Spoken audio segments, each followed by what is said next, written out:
I want to talk a little bit more about the internet and just kind of try to get a better picture of what's going on in the world through that lens.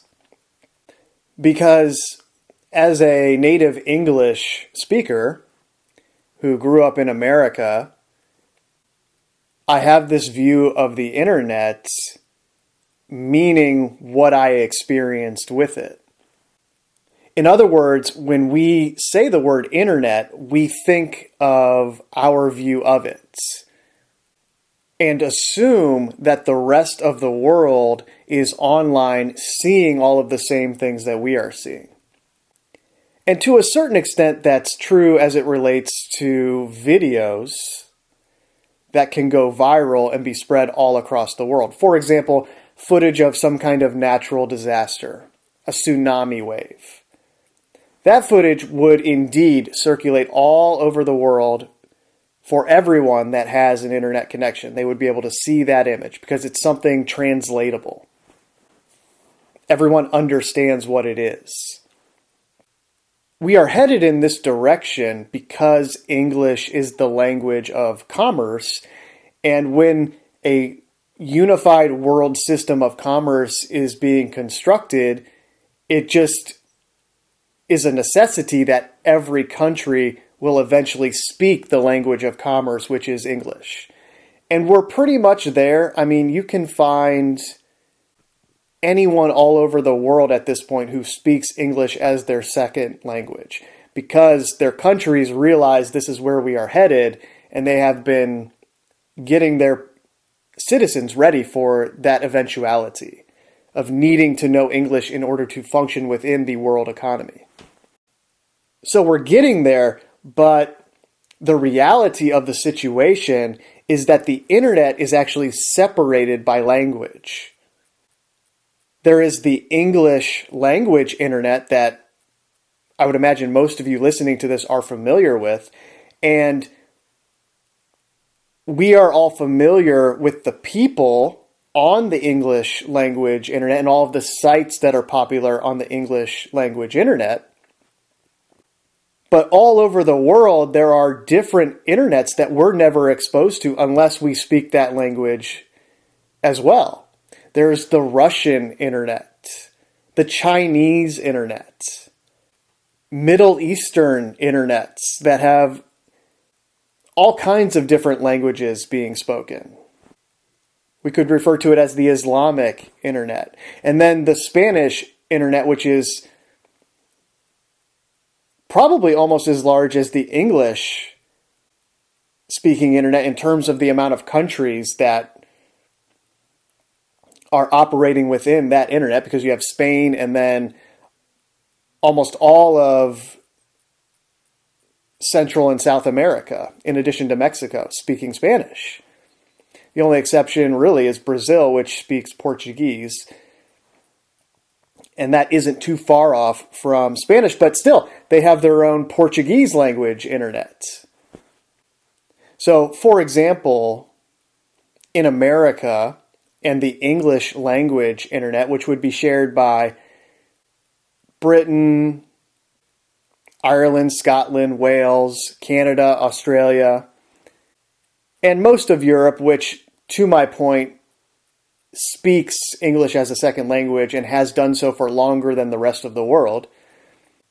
All of those countries, but especially the first language English countries, know who Mr. Beast is because this is one of their prefabricated characters that is widely promoted no matter what country you live in that speaks English.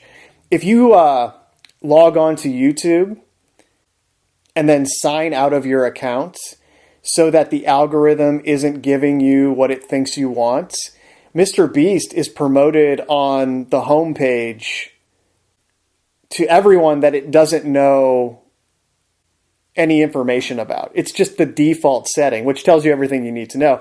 And of course, if you take 30 minutes to look into who that guy is and who he is connected to, who his parents were, it becomes very obvious who he is and what he is designed to do. I mean, the guy's a walking inversion of reality, you know? I mean, they tell you with his name, but then what is every thumbnail? It's him with this big fake smile. And that kind of encapsulates the reality of society as it exists today. That's kind of, it comes at you with this big fake smile, and then it's programming your mind all along the way. It has a very nefarious purpose behind that fake smile. In any event, everyone who speaks English as a first language, who is connected into the American internet, because of that, will know who Mr. Beast is.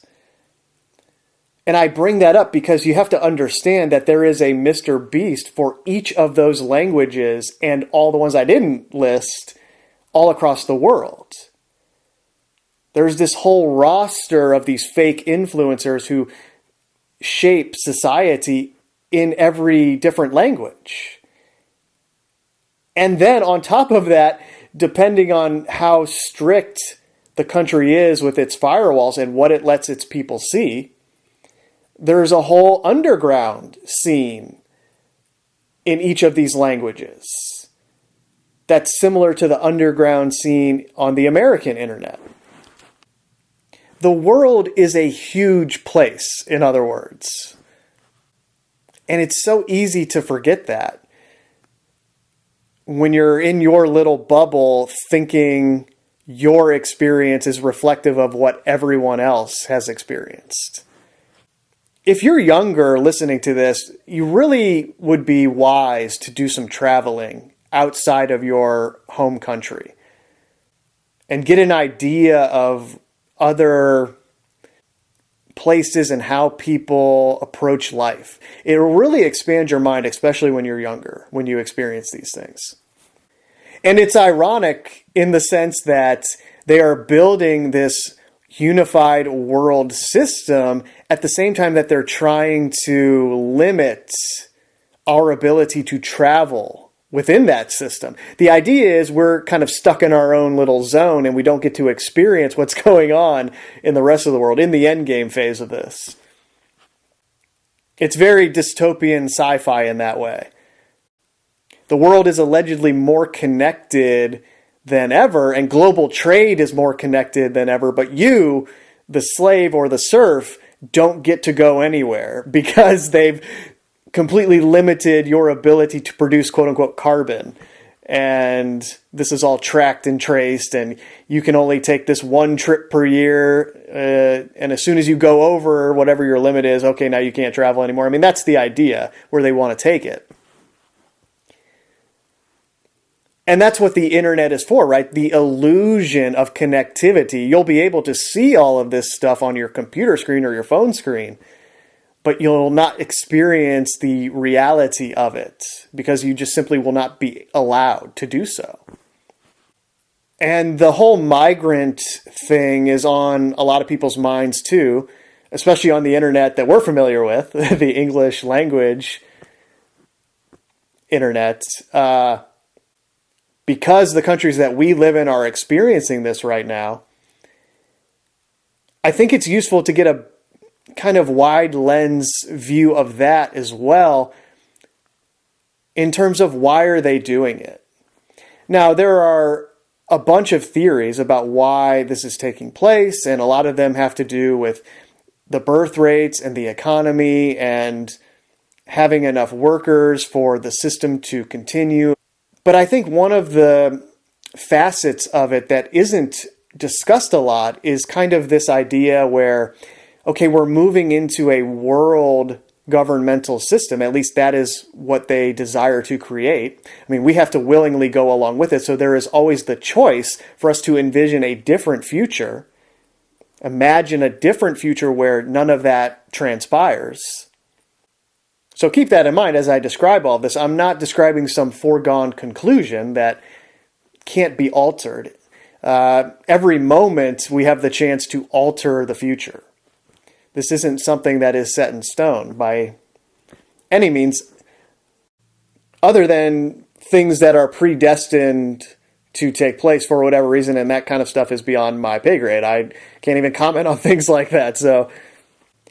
Anyway, when you think of it in terms of a world government, nationalism is the thing that they have to remove from people's minds. They have to get them out of this mindset where everyone in their country looks and sounds just like them, to the point where they have this unified culture that isn't easily changed.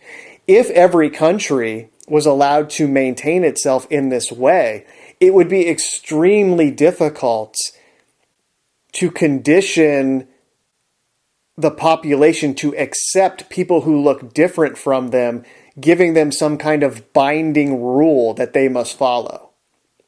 If you look at a United Nations meeting where everyone is sitting around the table, that is the idea that they're going for in each individual country. You promote this idea of immigration and migration and even force it in some cases, and then have the structure of the country set up for diversity, equity, inclusion programs that thereafter force people from different backgrounds into positions of authority or power, so that eventually the people who live in those countries come to view the way those people look as being okay, to give them some kind of binding rule or have some kind of position of authority where they can say something that sticks and applies. Blending together the populations to mimic that United Nations table, so the world government idea becomes more and more palatable to people. It becomes more and more accepted. Oh, this is normal, no big deal. And in the process of doing that, you destroy the national identity of each of these countries and their culture and history and everything along those lines, because that would stand in the way of what I'm describing here. So I could be making all of that up. Maybe that's not the reason they're doing it at all. But it sure seems like that's a part of it that doesn't really get discussed a lot. So I wanted to put that out there, but that's kind of neither here nor there as it relates to what I was talking about, which is all of these different internets that are out there. Or now that I think of it, I guess it is related, because as we all start to speak the same language, if that process unfolded naturally, and we could all understand each other in the same language, it would have been a very natural thing that would have unfolded, where as we understand each other, those kind of collective things would have just taken place in a way where it didn't need to be forced. But obviously we're in a different situation where that which is in control here is in control for a reason, and it doesn't allow us to have our own free decision-making process outside of its influence. Even though, like the injections, it could theoretically say in a legal way, well, I never forced anyone to take this. Yes, there were quote-unquote mandates, but they weren't legal. I mean, you had to ultimately make the decision to get it. I didn't force you. It's like, well, that's quite a technicality there when you call something a mandate and you get people so indoctrinated with certain ideas that they're shunning their family, and their jobs are telling them, you won't have a job anymore if you don't do this. I mean, that's quite disingenuous, we might say. But yes, technically, legally speaking, you did not ever force it on anyone. I mean, Satan is definitely a lawyer. In other words, yeah, technically we all have the freedom to make every decision for ourselves, but it's not an informed consent fair game in the way that all of the mind control exists all around us. Anyways, the internet is a big place. And I was thinking of this in relation to religion as well. Each of those languages most likely has its own cultural, religious idea associated with it. Meaning, for example, if you went on to an Islamic language internet and you were interacting with the Islamic YouTube, or whatever the equivalent is in that country. I assume every single one has YouTube now, but maybe I'm wrong about that. I don't know. Let's just assume it's YouTube for the ease of communication to the people that I'm talking to who are familiar with that. Well, the Islamic YouTube would be very similar to the English YouTube in many different ways. But primarily as it relates to religion, you would have a promotion of the Quran. You would have a promotion of the teachings of Muhammad. And anyone who tried to criticize that religion or point out anything about it that they didn't feel was accurate would be met with a severe resistance. Especially if you were from a different culture and had a different religion and you went onto there, you were able to speak the language. And for example, you were a Christian and you said, oh, well, yeah, I like a lot of what you're saying here, but to me, none of that is true. This is the truth. And then you have these two people who speak different languages and are from different cultures who are looking at each other and saying, no, I have the absolute truth. You think you do, but no, I actually have it. And that kind of thing would play out on every single different language YouTube, depending on which country it was, right? A lot of the Spanish language internet would be some derivative of quote-unquote Christian. A lot of the Russian language internet would be Christian, Eastern Orthodox style. The Greek language internet would be similar Orthodox style Christianity. A lot of Eastern European countries are along the same lines there. And then as you get into Italy and Western Europe, it would turn more towards the Catholic version of Christianity. But then you have the Chinese and Japanese internet that has its own traditions that are completely removed, really, from all of those Western kind of Christian ideas. In addition to India, which has its own tradition as well, too. And a lot of Southeast Asia is kind of in that Buddhist, Taoist zone. And you would have a similar conversation with everyone from those countries. If you were on their YouTube and you were a very religious person and you came to them and said, oh, so what do you think is going on? And they would tell you, assuming you could speak the same language, and then you would say, oh, well, that's interesting, but no, that's not the truth. I have the truth. And then they would look at you and be like, no, I have the truth. And so we have this situation where the quote-unquote internet in our minds is this worldwide thing, but really it's still divided by language and culture. And you have these moments, especially on the English-speaking internet, where we have this underground figuring out the truth of what's going on scene. And a lot of that scene sells you this idea that people are becoming aware and awake.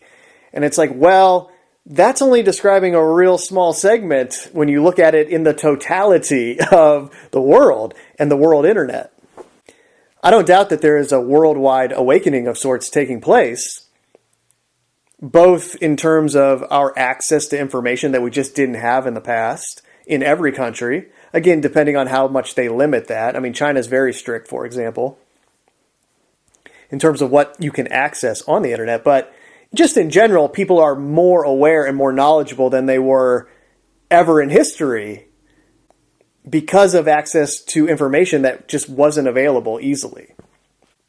I mean, think of it like this. You're listening to me right now, and if it was 1943, for example, unless you lived in the same town as me, or I somehow randomly came across you in a travel situation somewhere for a week or two or whatever it was, you would have no idea that I even exist. And then amplify that by all of the things that you've learned from other people on the internet, you would have no idea that any of them existed. So just that alone has significantly increased our intelligence and awareness by being able to access the thoughts of people who we otherwise never would have been able to access. In that sense, there is a kind of awakening taking place, but are people becoming aware and transcending mind control in the way that we think they are in America, for example, everywhere else in the world? That I don't know. I would have to talk to somebody in other countries to figure that kind of thing out. And then you have to place that in the context of the kind of promoted fake awakening, because they knew this would take place when they gave us the internet. And you have to think, okay, are people becoming aware in a QAnon type of way, or are they actually becoming aware? Because if you went to other countries all over the world that experience different things in their history, I mean, they've known their governments are corrupt for hundreds of years. And in America in particular, that's not something that transpired as quickly. Because of how strong the propaganda was, and because of our place in the world where we were told how great we were in school growing up, that happened much later for us. And because we had a whole generation, referred to as baby boomers, who lived through the greatest period that any country has ever seen, economically speaking. They acquired wealth that has never been seen in middle classes before. And so they are very resistant to seeing the truth, because it means that their whole life was a lie. And you don't want to believe that when you were able to, quote unquote, succeed so spectacularly. You want to believe that that was because of you. And it's like, no, that happened just because of the way everything worked out and how they were trying to build this world government, where America was able to be that for a little while and spread everything I'm talking about, spread our culture, spread the English language all across the world, make it so English is the language of commerce, spread our military as the enforcement arm of the Vatican and the City of London. Now there's an American military base in pretty much every country in the world. I mean, they have spread it all over the place. And that's the backbone for forcing this new world system to come into existence, which is why you see what's going on in the Middle East right now and why they're desperate to get into Iran as a part of this process. But I was really thinking about all of this and the different internets in the sense of religion, and specifically in the Western Christian religions, which all vary and they all fight with each other. You get into this thing on the internet where it's just everyone saying, no, I'm a real Christian. Oh, they're fake Christians. I'm the real Christian. And it's like this derivative of what I was talking about. If you were an English-speaking American and you went onto the Chinese internet and you were telling them that you had the truth or something along those lines, it's like a microcosm of that, where within Christianity you have this division, schism we could call it, I think, in religious terms, where everyone has their own view of what a true Christian is, and it goes down and down and down and down into all these different derivations. But I was thinking particularly from the perspective of a Christian who thinks that they have the one true religion, that Jesus is the one and only way, and their kind of fundamentalist view that anybody who doesn't accept Jesus is doomed to be burning in hell for an eternity. And it's like, well, hold on a second. Have you considered how huge the world is? And have you considered the cultural differences here, where there are people, especially pre-internet, who had no idea that any of that was even in existence? And then that's where the idea of the Crusades and missionary type work kind of came into existence, where people went all over the world spreading the gospel, as it were. Now you have the situation in other parts of the world where Christians are actively persecuted, because it's viewed the same way in those countries that it would be here if someone came and started setting up mosques and promoting the Islamic religion here. You would view it as kind of a cultural subversion, where you're trying to turn the people in that country into something else that would then affect their view of the validity of the government and everything that's set up in place to control them. And I think this is where a lot of secular types and people who are atheists get into the idea of how silly religion is because they view it from this global perspective. And they're like, oh, you're saying all those people are just going to burn in hell for eternity because they don't believe what you do? They don't even know it exists. How can you say something like that? And I think that's a good point that needs to be reconciled. In order for the man they call Jesus and the teachings and words attributed to him in the Bible appeal to everyone in a universal way. This is why patience is a virtue, right?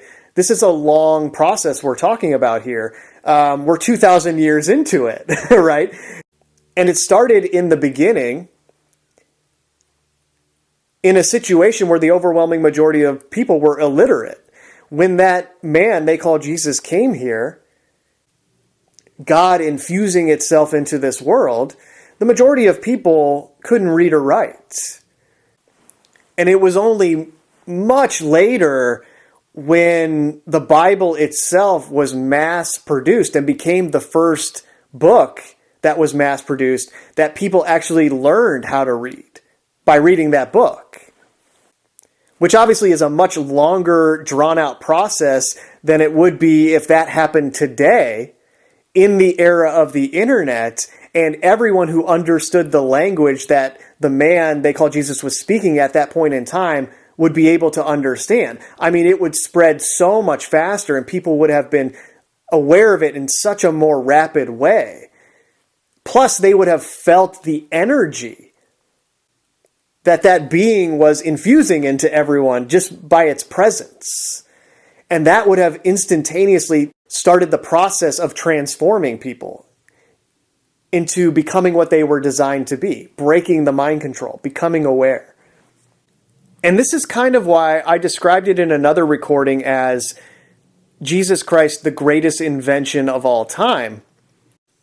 Because it's kind of like that. Imagine fire, right? This was the great invention in all of recorded history up until that point where, physically speaking, people were able to keep themselves warm at night. They were able to have a light source at night in a scary, dark world if there weren't, a lot of stars or the moon wasn't as bright as it is today.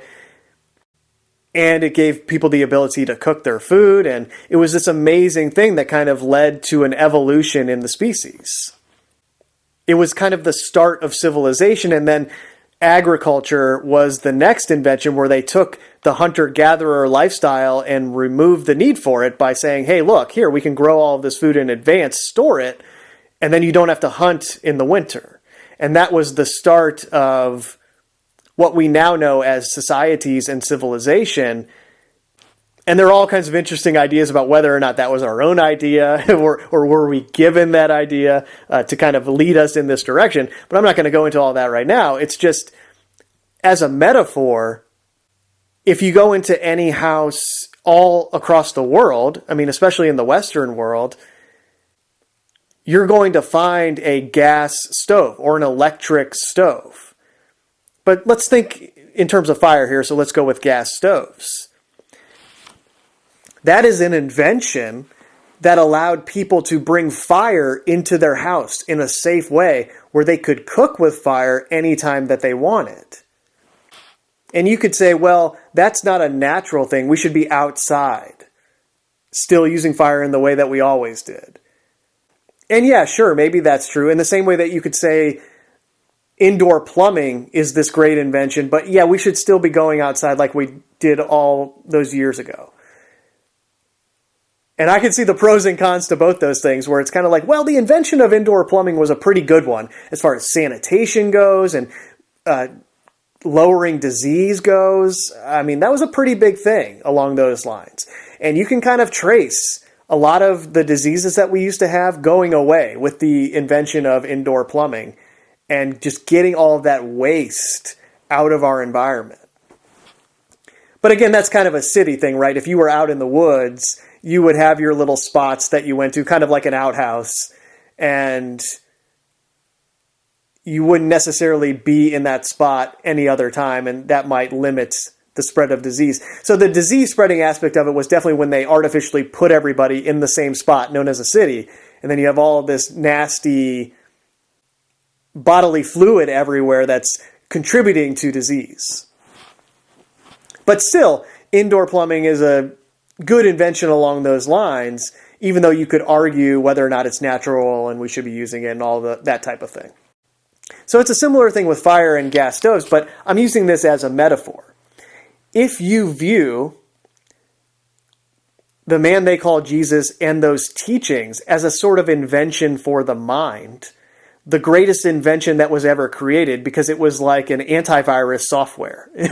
Your mind is infected with malware, even though those antivirus softwares never work and are really giving you all of the backdoors and the problems that ruin your computer in the first place. So this is a metaphor. Let's not get caught up in the details. But if you view it as a similar invention, well, it's like any other invention. It has to be demonstrated before somebody truly understands the value of it. Meaning, if you told someone in another country that had never experienced a gas stove before about it, and you tried to explain it to them, or, hey, yeah, you have this thing, you put it in your house, and it's this box, and it has this contraption in the middle of it where you can heat and cook things, and then on the top of it, you can light fire and cook your food. And they might understand it kind of crudely, especially if you showed them a picture of it. But they would have to see you turn the burner on and watch the fire ignite, and then they would go, oh, wow, okay, I get it. Well, it's the same thing with the man they call Jesus and what those teachings do for you. It's an invention in that way. It's like the gas stove. Somebody can say, look, this is the only truth that there is. There aren't all of these other gods. You shouldn't be sacrificing animals to your gods. You shouldn't have altars or idols for your gods. Those are demons that you're allowing into your life, okay? But you don't understand that. There's only one God and one truth. You can say that to somebody, but they're going to laugh at you when you say that, especially if they're coming from a place where they're not aware of what the invention does to you and for your life. And in that scenario, what is Satan going to do? Well, it's obvious. Oh, this is going to ruin my whole scam if this thing spreads. So I got to create my own version of this and mislead people with it. And then on top of that, I got to give them this fake awakening that will combine this Christianity that I created and all of this other stuff that I also created. I'll combine it into one thing. I will create a new religion for this new era that will remove that old fake religion that I had them all believing, in addition to all the other religions all across the world, and then everyone will eventually believe the same thing. And I'll use my religion of science to prove this new religion. I'll show them the benefits of it through science. And I'll have everyone believing the same thing eventually. And in the process, I will have people proclaiming that they know what love is, but it will be the version of love that I gave them. They won't know what that energy truly is because I have perverted it. But I bring all that up to say again that patience is a virtue. You have to let this thing play out. You have to let people become aware of the invention as the world becomes able to understand the English language more and more and more. You see, it's like a Trojan horse in that way. How this language is being utilized by both Satan and God simultaneously. And maybe there is some kind of truth to the idea that we will endure some kind of suffering when this life is over if we do not allow that which created us into our hearts and minds and allow it to guide us. If we don't fully submit to that, there could be some kind of consequence along those lines. But to promote the idea in a fundamentalist way that people who don't do that are going to burn in hell when they don't even know about it, and use fear to try and control them. Well, who else uses fear to try and control people in that way? And does it work? Is it sustainable? These are the questions you have to ask yourself if you're going to put yourself out there promoting something that you believe to be the truth. Because the idea that someone halfway across the world who has never heard any of these things, because they're not even on the internet, they only know what they grew up with, will be somehow convicted to a lifetime of torture in eternity is absurd. It goes back to the informed consent thing. If you don't know of it, if you have not been made aware of something, there is no valid contract ever in contract law. There must be informed consent. There must be an offer, acceptance, and some kind of consideration, which is just a way of saying there must be some tangible benefit to the contract that is exchanged. In addition to a very clear offer and acceptance with informed consent.